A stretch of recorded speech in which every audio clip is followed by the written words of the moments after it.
അപ്പോൾ ഇന്ന് നമ്മൾ ഡേ 2 ആണ്. അപ്പോൾ നമ്മൾ രാവിലെ എണീറ്റിട്ട് ഉണർന്ന് കഴിയുമ്പോൾ തന്നെ രാവിലെ വയറിലൊക്കെ ഒന്ന് തൊട്ട് നോക്കും.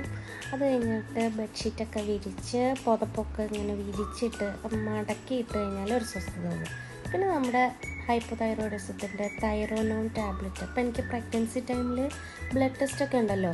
അപ്പോൾ ആ ബ്ലഡ് ടെസ്റ്റ് ചെയ്തപ്പോഴത്തേക്കും എനിക്ക് ചെറുതായിട്ട് ഒരു ഹൈപ്പോതൈറോയിഡിസം ഉണ്ടെന്നുണ്ടോ, അങ്ങനെ മെഡിസിൻ കഴിച്ചു. പിന്നെ ഹെൽത്തി ആയിട്ടുള്ള കുറച്ച് സാധനങ്ങളൊക്കെ കഴിച്ചു. ചായ, ഈ കപ്പിനൊരു പ്രത്യേകത ഉണ്ട്. ഞാൻ ബ്ലിസ്സിൽ വർക്ക് ചെയ്തുകൊണ്ടിരുന്നപ്പം എൻ്റെ ക്രിസ്മസ് ഫ്രണ്ട് എനിക്ക് തന്ന ഒരു കപ്പാണിത്. അപ്പം അതിലത് ഞാൻ ചായ കുടിക്കണേ. അത് കഴിഞ്ഞപ്പോഴത്തേക്കും എനിക്ക് കിങ്ങിനിയുടെ വീഡിയോ എൻ്റെ നാത്തൂന് അയച്ചു തന്നു. അപ്പോൾ ഹെൽത്തി ആയിട്ടുള്ള കുറച്ച് ഡേറ്റ്സും പിന്നെ ആ പഴം, റോബസ്റ്റ പഴവും ചായയൊക്കെ കുടിച്ചു. പിന്നെ ഇന്ന് കുളിച്ച് കഴിഞ്ഞിടാനുള്ള ഉടുപ്പൊക്കെ തേച്ച് സുന്ദരിയായി. അത് കഴിഞ്ഞ് വേസ്റ്റൊക്കെ കളഞ്ഞിട്ട് ഞാൻ നേരെ ക്ലിനിക്കിലേക്ക് പോവാണ്. ഇന്ന് കുറേ അധികം സാധനങ്ങളുമായിട്ട് നടന്നൊക്കെ ആട്ടോ ഞാൻ പോകണേ. കുറച്ച് സാധനങ്ങൾ ഇടയ്ക്കിടയ്ക്ക് കഴിക്കാൻ.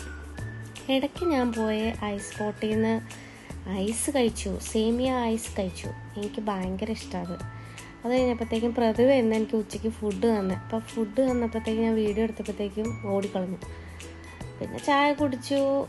പിന്നെ തിരിച്ച് ഫ്ലാറ്റിലെത്തി കുറച്ച് നേരം കിടന്നു കഴിഞ്ഞപ്പോഴത്തേക്കും എന്നെ എൻ്റെ അളിയനും എൻ്റെ ഇച്ചയും കൂടെ പിക്ക് ചെയ്യാൻ വന്നു. ഞാനപ്പോൾ ഇന്ന് വീട്ടിൽ പോകാൻ വേണ്ടിയിട്ട്.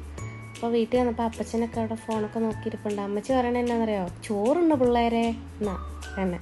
പിന്നെ കിങ്ങിനിക്ക് വന്ന വഴിക്ക് ഞങ്ങൾ കുറച്ച് ഉടുപ്പുകളൊക്കെ വാങ്ങിച്ചായിരുന്നു.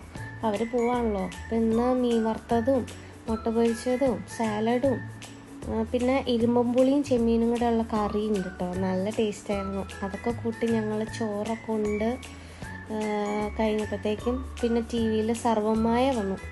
അപ്പോൾ അത് കാണാമെന്ന് വിചാരിച്ച് ഞങ്ങൾ മൂന്നുപേരും, അളിയനും ഞാനും ഇച്ചയും കൂടെ ഇരുന്ന് സർവ്വമായ കണ്ടു. കുറച്ച് കഴിഞ്ഞപ്പോൾ അളിയൻ പോയി. അത് കഴിഞ്ഞ് ഞങ്ങൾ കിടന്ന് ഉറങ്ങി.